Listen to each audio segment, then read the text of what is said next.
Greetings, Banff Warriors. Greetings. Greg is here. Feel like doing a live tonight, talking about life, talking about all these beautiful things. Been having so many people jump on the Results Kill Excuses channel, subscribing, connecting, sharing your perspectives. I feel like jumping on here to connect with all you beautiful souls out there on this beautiful planet we call Earth. Talk a little bit about life. Talk a little bit about healing, relationships, self-love, self-care, maybe just wanting more out of life. What does that take? What does it take to achieve more, right? Where's your self-worth at? Do you feel like you're worthy of more? Whatever you got right now, do you even appreciate what you got? Or do you hate what you got? What is it? How do you feel about the things that you have in life? Are you somebody that walks around, starts your day with an attitude of gratitude? If you're new to the channel, my name is Greg. I started Results Kill Excuses about 10 years into my healing journey. I realized that I was full of a lot more excuses than I was results. And when I hit my rock bottom 13 years ago, I knew that I needed to make some drastic changes in my life. However, I didn't know what changes I truly needed to make to get me the result that I wanted. What is the result that you're wanting most out of life? For me, the biggest thing that I wanted, it wasn't success. It wasn't a healthier relationship, a bigger home, a fancier car. The one thing I wanted so much when I was living a self-sabotaging, self-medicating life, the thing I wanted more than anything else, you guys, was to trust myself. Can anybody relate to that? By trust myself, that's a complicated subject, to be able to trust yourself. The trusting of self.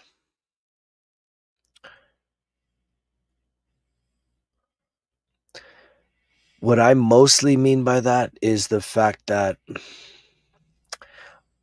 I used to, right? This is past tense. I used to be a very emotionally wounded man. And most of my emotional wounds came from when I was a little kid, a little boy. And I think even still to this day, people are still living pretty in denial of the fact that you have some emotional wounds. And those emotional wounds, someone had commented today talking about how they just don't get sort of the message that I'm talking about. In many ways, because they feel like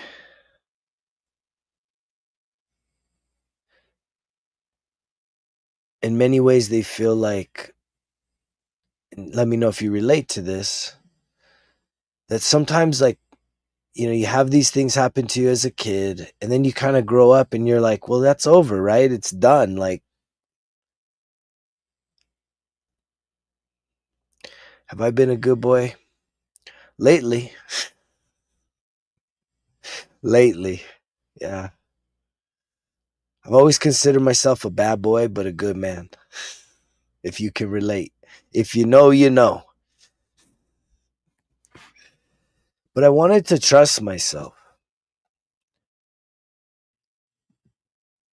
And the reason being is that the thing that hurt me the most was the fact that when I look back prior to 13 years ago, let's say 15 years ago, I was walking around as a wounded man.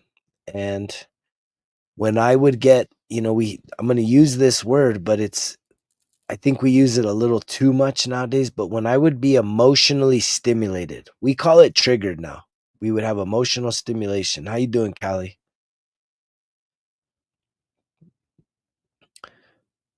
I would get emotionally stimulated, negative emotions, feeling fight or flight type emotions, feeling disrespected, feeling unloved. And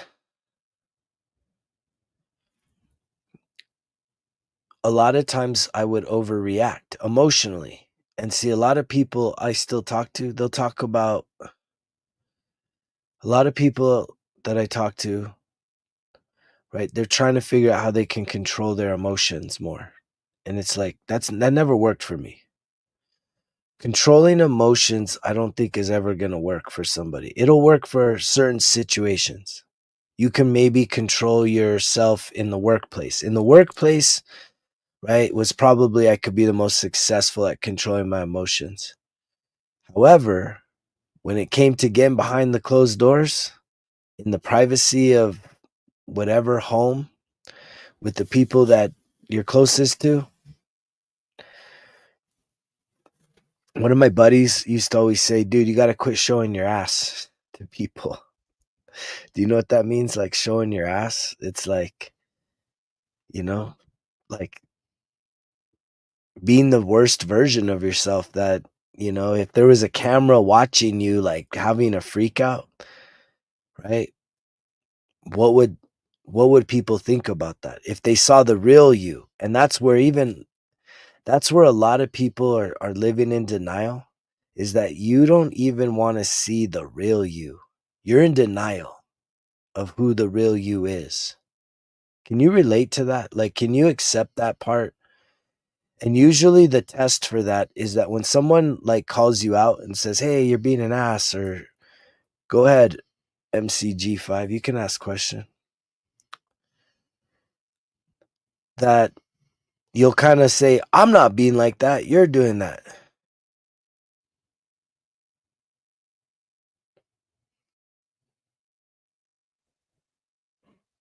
No, you can't.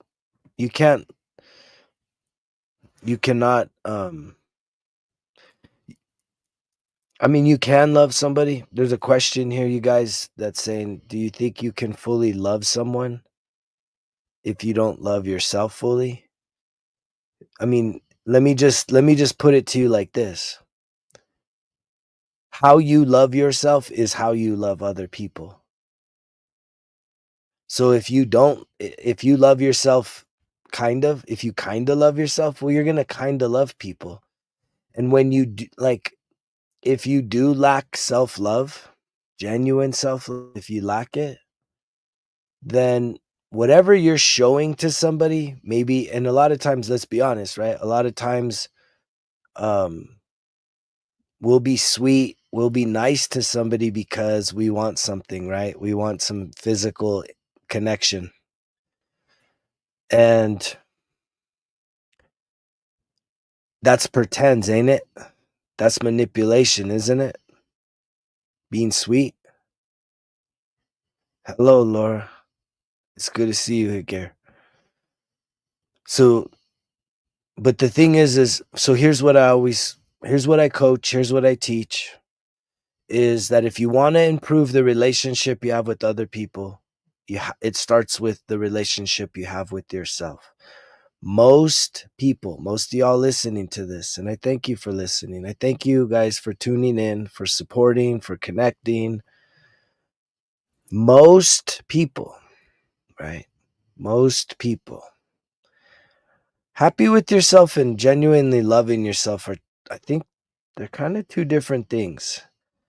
And what can make you feel really uncomfortable, Laura, is how healthy are you? Do you take really good care of yourself? Are you very disciplined with your health, nutrition? Are you very active, right? And a lot of people, that doesn't matter. Yes, it does matter. Absolutely, it matters. You being active, you eating healthy, right? It's For me, it's mental health, emotional health, spiritual health, and physical health. There's four healths that we need to harmonize: mental health, emotional health, spiritual health, physical health.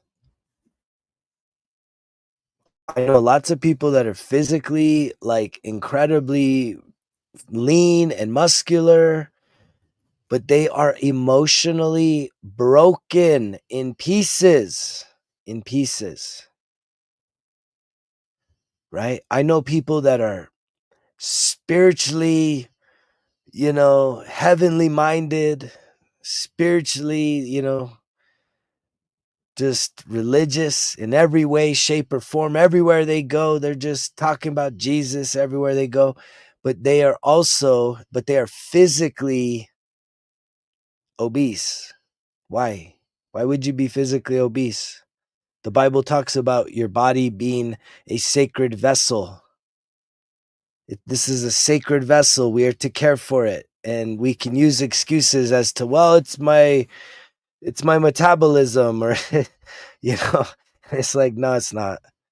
There's no, and that's all. This is a sensitive subject. Physical health, right, is a sensitive subject. But here's the facts, you guys. Here's the absolute facts. Can you listen to facts? I reside here in the United States of America, and 40% of adults, that's men and women, 40% of adults are obese. Are obese. And obese is like 30%. I think it's over 30% body fat. I think people that are overweight is probably over 50 or 60%. And this is uncomfortable conversation because this starts to shine a light on our insecurities. And here's the sad thing is that what I believe, it's a complex problem, but there are solutions to this problem. And you can empower yourself. You're not a victim. You're not helpless. So here's the thing. I believe people are overeating as a result of unhealed emotions. And you can't heal your emotions without clearing out your mental health, right? It starts with the mind, because 90% of the thoughts that you had today, right? 90% of the thoughts you had today are repeats of the thoughts you had yesterday.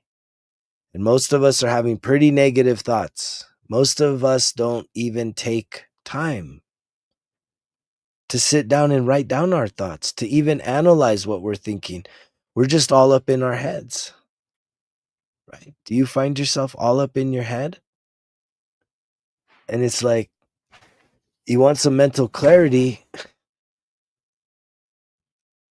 having some mindfulness practices.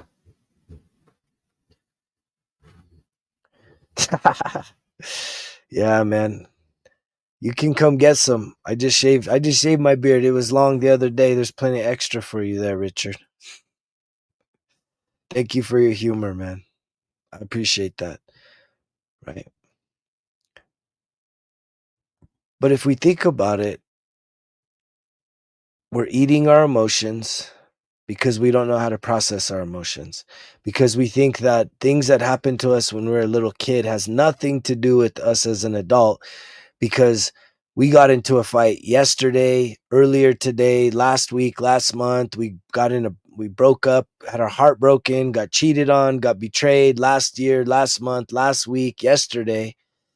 And it's like, we don't realize that even the people that we had those most recent experiences with are a reflection of what we experienced with the dynamics. Shh, shh, shh, shh, shh.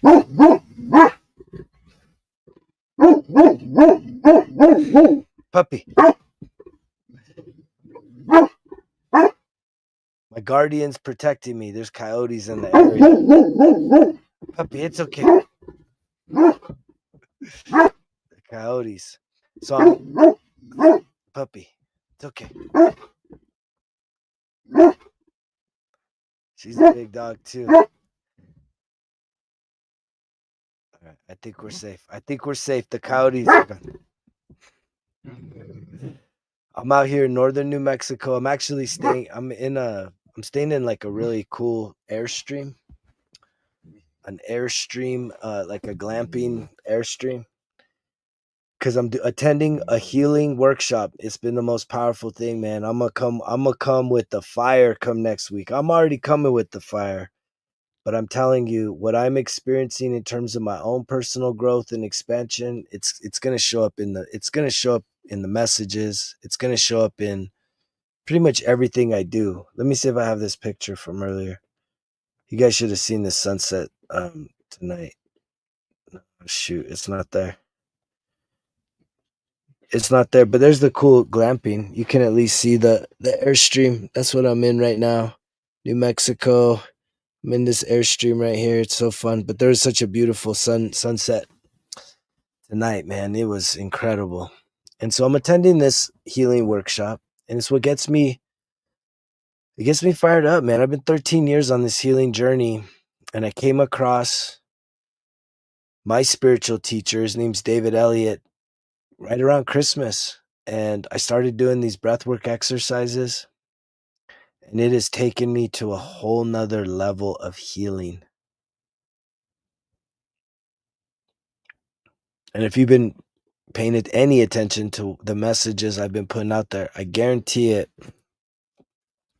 you can start hearing something shifting in how I'm presenting, what I'm talking about. And again, it's all meant to everything that I'm working on in myself, right, is going to be integrated into how I show up for you, right? Those of you that are part of the Results Kill Excuses, those of you that have subscribed, right, that are connecting with this message. And the result of that, results do matter. The results of that is an acceleration and a clarity on how to get you really unstuck in life. Most people I talk to, they're either stuck, they lack inner peace, or they feel like they're just powerless to really start making some major changes in their life.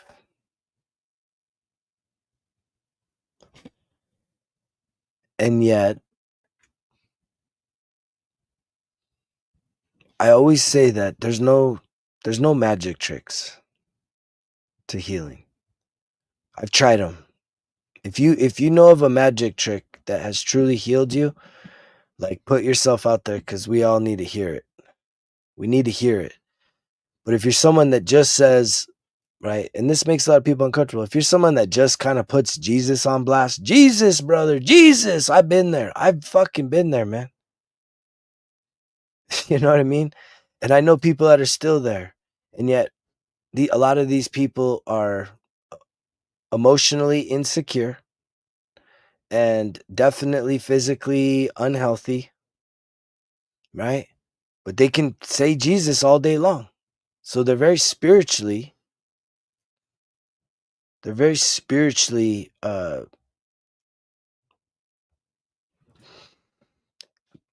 I don't even know if I would call it healthy, but they're very religiously aligned, but yet their lives, I'm someone that just believes that, in my own experience, I think that you need to have evidence that shows mental health, emotional health, spiritual health, and physical health. I think that is total, complete. It's total and complete health, but it's a true reflection of your commitment to healing and becoming the best version of you. That you're no longer just one dimensional, right? One dimensional is saying, hey man, just go get your ass in the gym. Get your ass in the gym, get built, get strong, you know, like, and a lot of people go for that. They'll find the gym, they'll start getting strong, building their weight, their muscle, but they're emotionally fragile. They're emotionally unstable, right? And then when they get their heart broken or something bad happens, right, they think more gym is the answer. And it's like, man, more gym ain't going to heal the emotional stuff. So being physically strong doesn't heal the emotion. Being spiritually strong doesn't heal the physical, right? Being mentally strong doesn't heal the emotions. So it is wholeness and it's also harmony. And that can kind of, I get it. That could definitely feel overwhelming, in my opinion. That could definitely feel overwhelming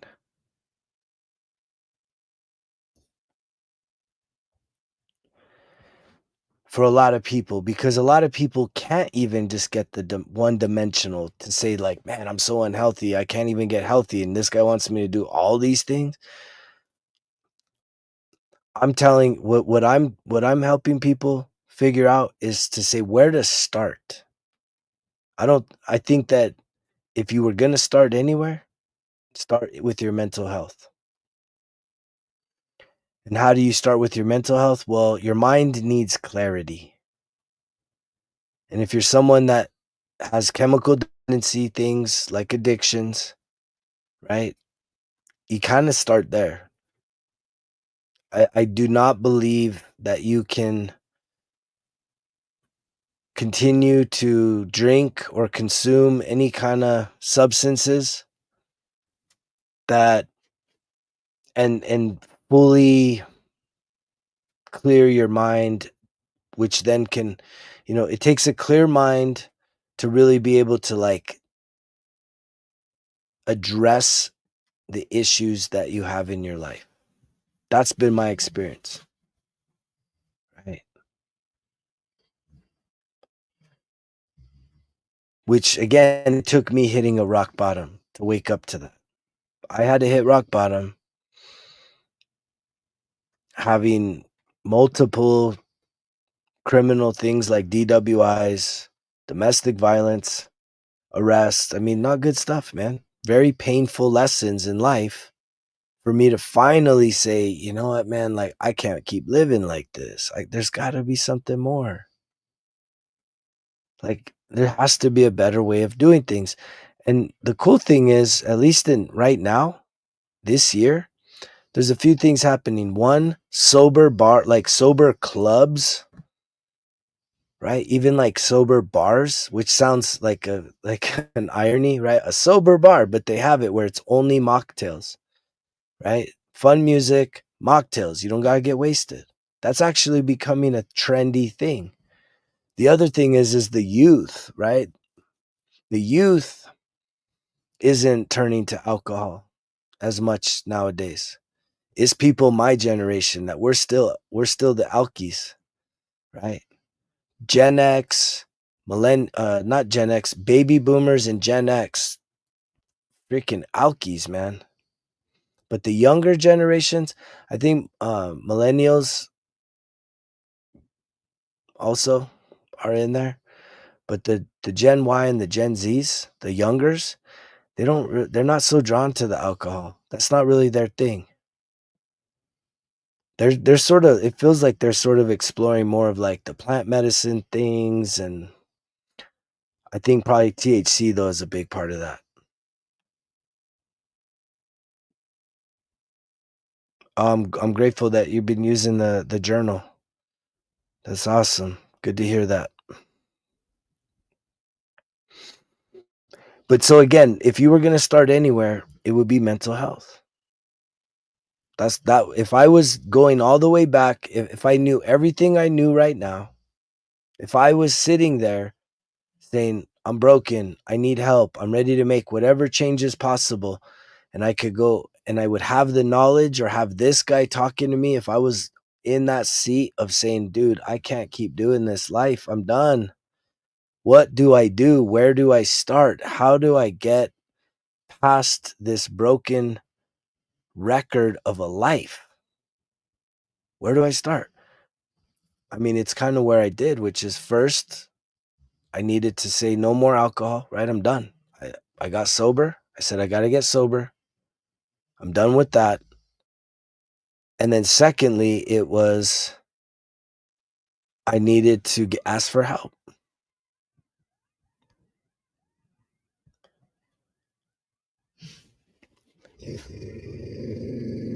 And thirdly, so the mental health was critical to it.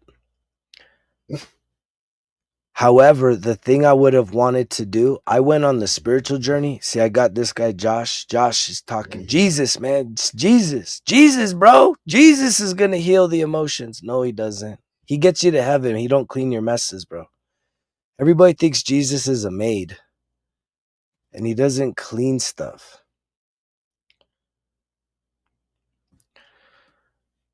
He won't clean up after you. You got to clean your own mess. And that triggers people because you're caught up in religiosity, man. And it's like,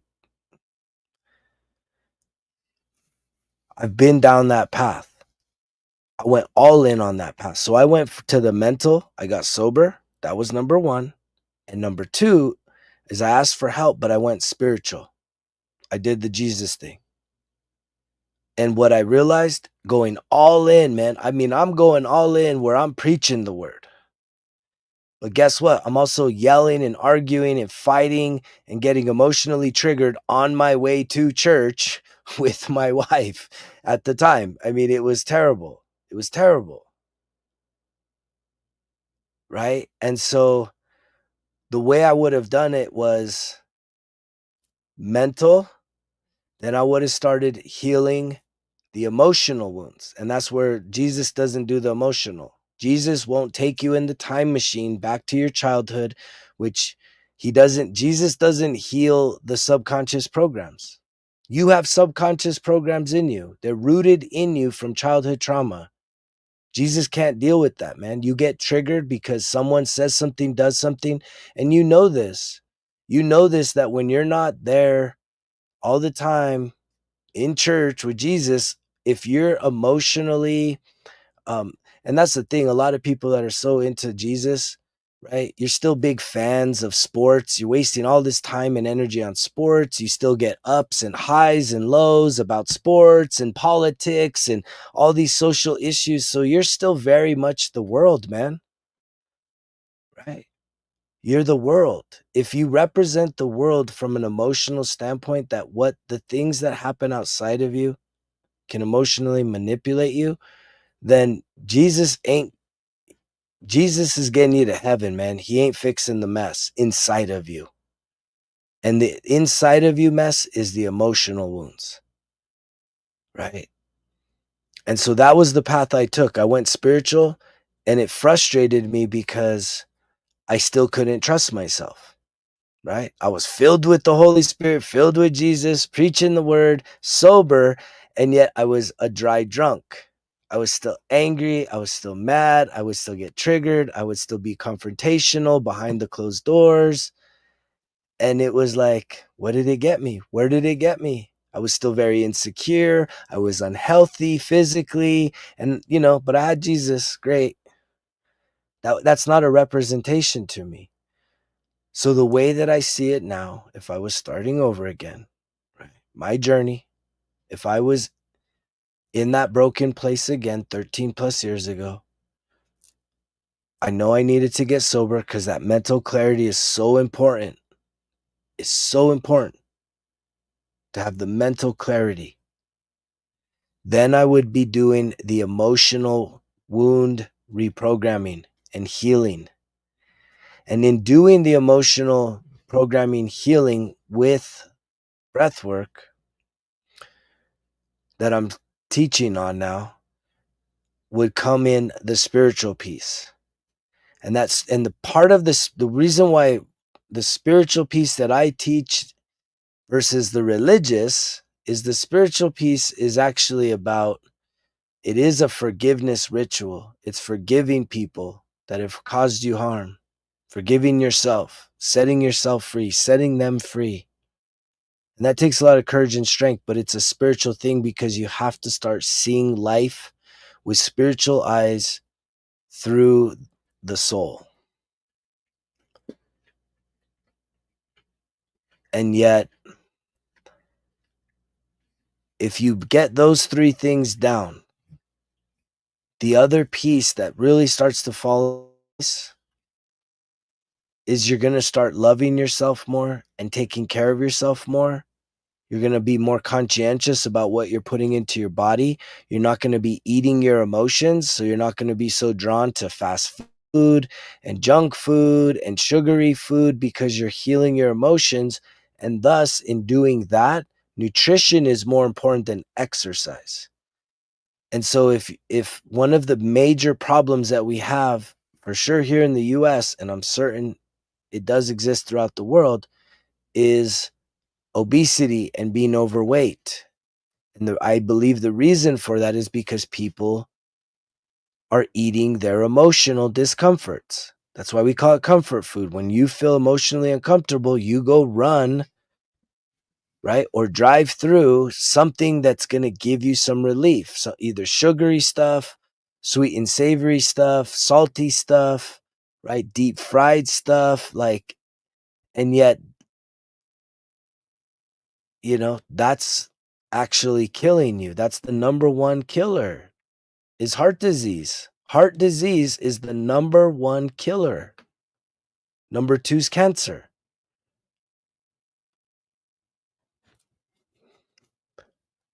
And so to me, that would be the way that I would approach this. But see, most people, y'all are overwhelmed by it because you're just thinking on the outside. You just want to handle the physical. And most people want cheat codes to the physical, right? Crash diets, pills, whatever it is that can get you, especially right now, right? We're in that zone going into summer. We all can smell summer coming up, and it's like, uh-oh, I need to crash my diet. I need to do something to get so that I can feel a little better about myself this summer. And that's sad that if your whole image, your whole self-worth is based on your physical, you're never you can I know people that are in great shape and they still feel fat. They still look at themselves and look for imperfections and feel like they're ugly, and it's never good enough. That's why you have to work the mental and the emotional first. If I was redoing it, if I was redoing my healing, spiritual awakening, mental, emotional, right? I would have the journaling as a practice from the beginning, positive affirmations, the breath work from the beginning, grounding, right? And then I would definitely start doing the emotional heavy lifting, which when I say emotional heavy lifting, I'm saying you got to start going back into your past and take an inventory of everything that's ever hurt you, everyone that's ever hurt you, everything that's ever hurt you.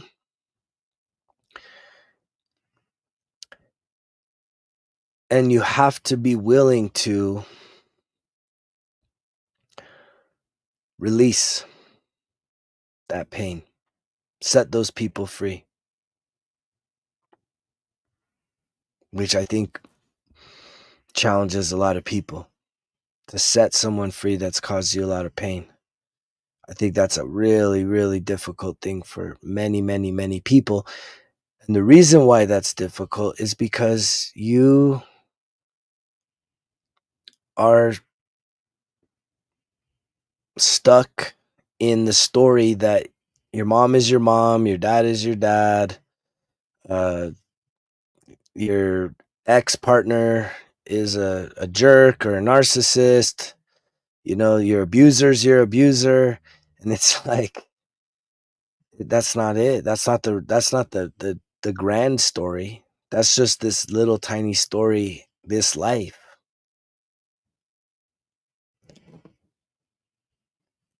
I'm someone that believes the people that have caused you the most pain, they're the ones that you love the most.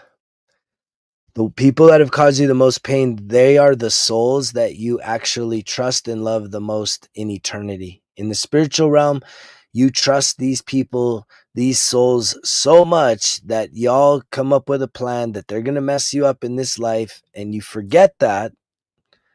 And then you take on those emotional wounds, and I don't understand why we do that, right? I don't understand the importance at a soul level for us to come back into the density of this planet and to go through and to live through all these painful emotional experiences. Them coyotes is close.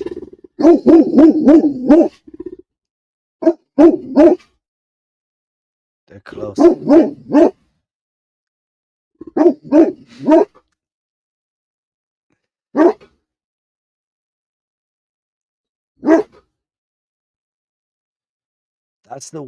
That's the one piece that I can't quite figure out. And I want that to be a mystery. That's the one thing I don't quite understand. Is why do we do it? What is so like if you're in the spiritual realm, you're in your soul body, why do we want to come back here and experience all this stuff? It's something incredible about the experience. Even though there's not one human on this planet that's not even a human, you're a soul in having a human experience, but everyone is suffering. Everyone is suffering. And yet these bodies are so disposable. Think about how disposable. These bodies are more disposable than anything.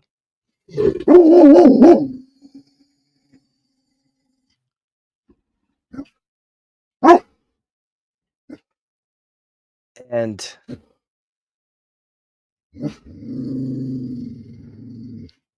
them coyotes. It's okay, pup. She's excited. That's my guardian. That's why dogs are good. She's a guardian.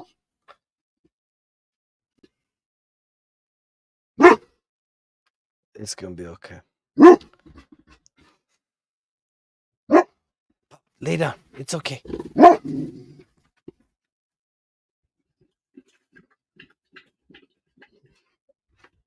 So if we think about this, and thank you guys for just tuning in here, hear me out, because I know this challenge. Like I know that there's lots of people hearing this message, because I'm not the only one talking about it. I'm right here in northern New Mexico, doing this healers workshop with 40 people from throughout the world.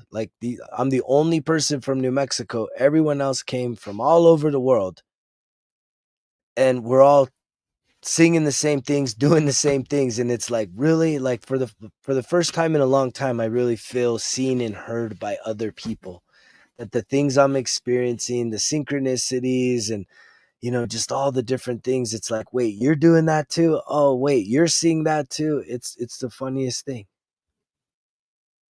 And yet it makes sense.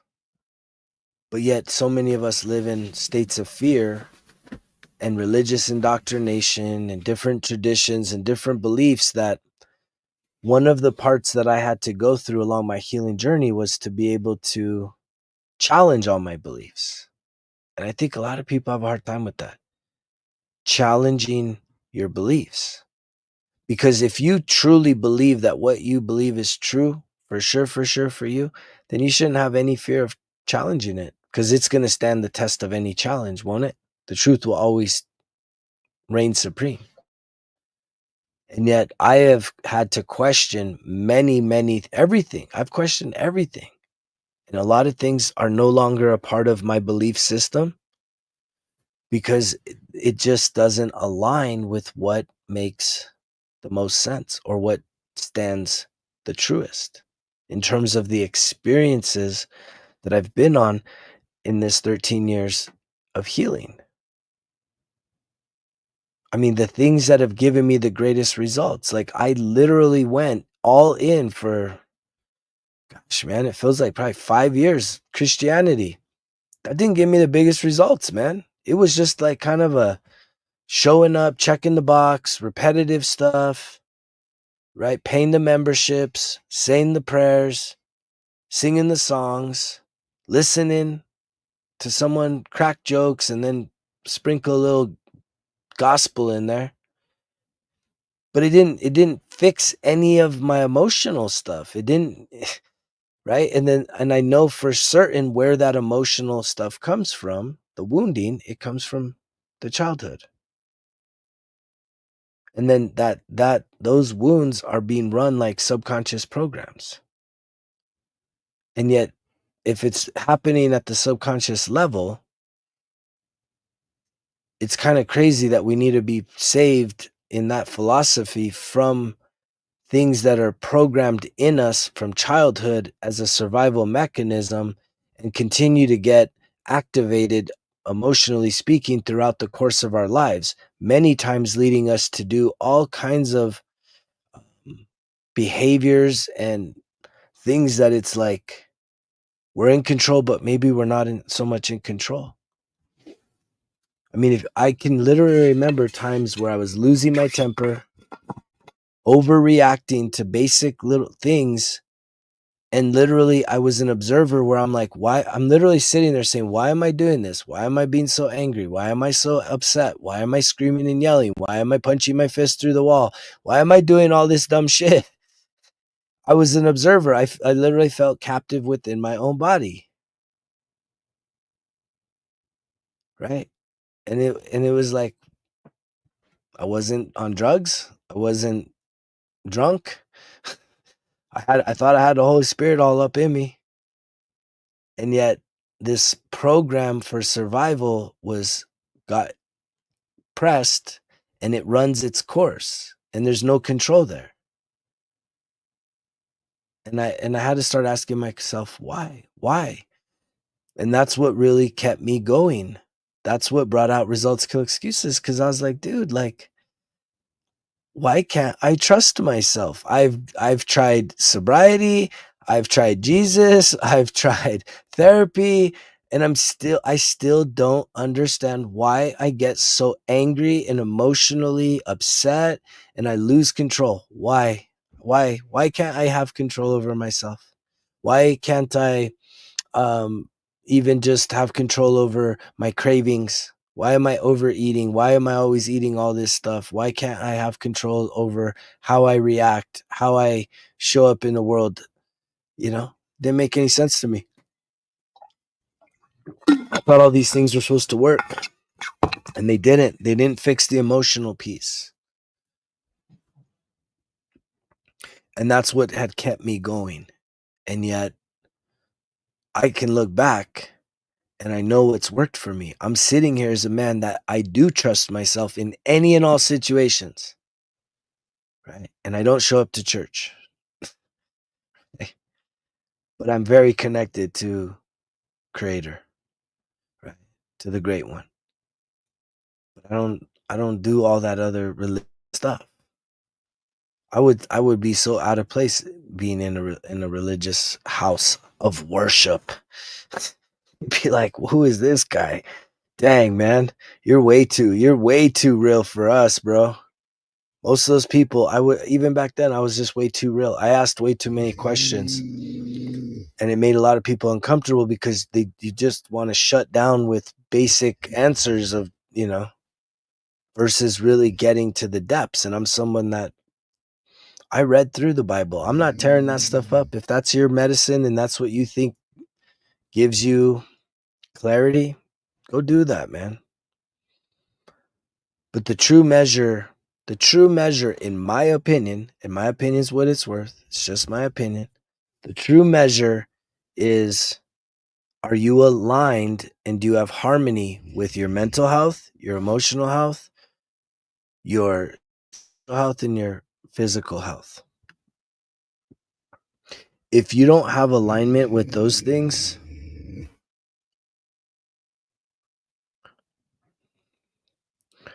then to me that's a huge question. That's a huge red flag. If you ain't got alignment with those things.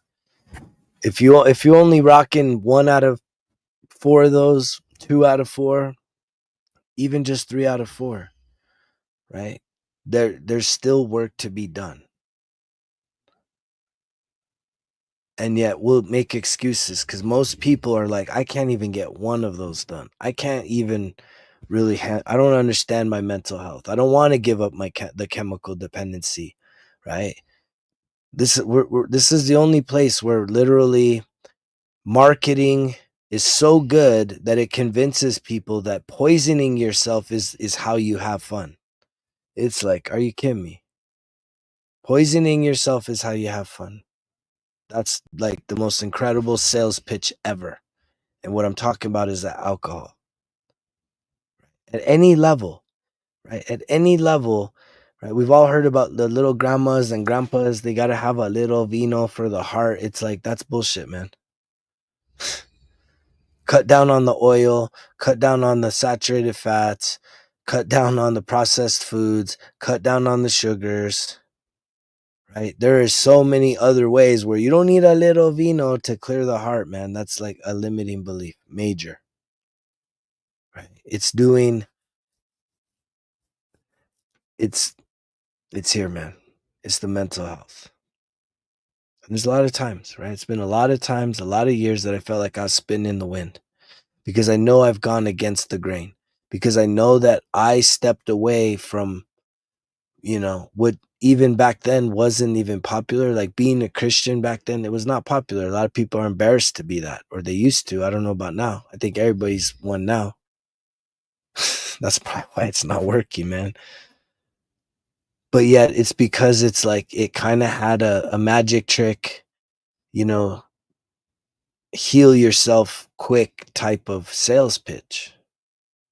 And that I don't see how that worked. It didn't work for me. If it's worked for you, genuinely, like, be transparent, right?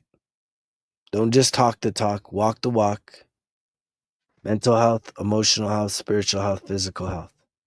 If any of those is missing, I'm not saying that doesn't invalidate that avenue for you, because I think we all can take different paths, but that should at least plant a seed in you, not to trigger your insecurities. It should plant a seed in you to say that there's still work for you to do, that these other areas matter. If you're someone that's walking around with insecurities, if you're someone that feels like you don't always have control over your emotional self, you get way too high and way too low, whether it's in relationships or just watching a fucking sports event. And it's like, come on, man. Like, really? You're that emotionally manipulated by things outside of yourself? There's work to be done. And the work is absolutely worth it. Healing the emotional wounds. Mental health first, the emotional health second. Right? And in the emotional kind of slides in the spiritual. And as you're doing those three things, and this isn't like it takes a year. It doesn't take a year to get the mental health right. It just takes a willingness to say, man, I'm going to release chemical dependencies. And the way that you start to release the chemical dependencies starts with your mindset. And then it goes into the emotions. You start healing the emotions. You become less wounded. And thus you don't need the chemical to ease your emotional pain and take you to a false place of happiness, bliss, pleasure. You can self-regulate without those things. And a part of the emotional healing, it all intertwines. A part of the emotional healing is also the spiritual piece, which is to be able to see the reality, which is you are an eternal soul. If I'm talking to you right now, if you're hearing my voice, you are eternal, right? The body, not so much. We all know this. The body is so disposable. This thing goes away fast. And yet the soul lives forever. So you have to start to see to give yourself permission to come to whatever conclusion you want about your soul. Is it forever or is it just this one life? Are you judged? Right? Whether you were a good boy or a good girl, like Santa Claus shit, right? That sounds like Santa Claus shit, right? You get judged whether you did good things or bad things. And yet these bodies were so disposable. I think that I think you are held in account with your behavior throughout this life. I think that's where karma plays into it. That you definitely have to work through karma if you start snaking people and manipulating people and harming others. Just like you start to expand and grow and prosper and heal when you start to help others. But it starts by helping yourself first, and not in a selfish way. That's like in a selfless way, taking care of yourself so that you yourself are the example. That's what I've become. What I am, I've become a man that I am proud of. Does that mean my work is done? Absolutely not. That's why I'm here right now. I'm in an 8-day course, 8 to 5 p.m. Just, it's intense, it's powerful, and it's healing deeper levels inside of me.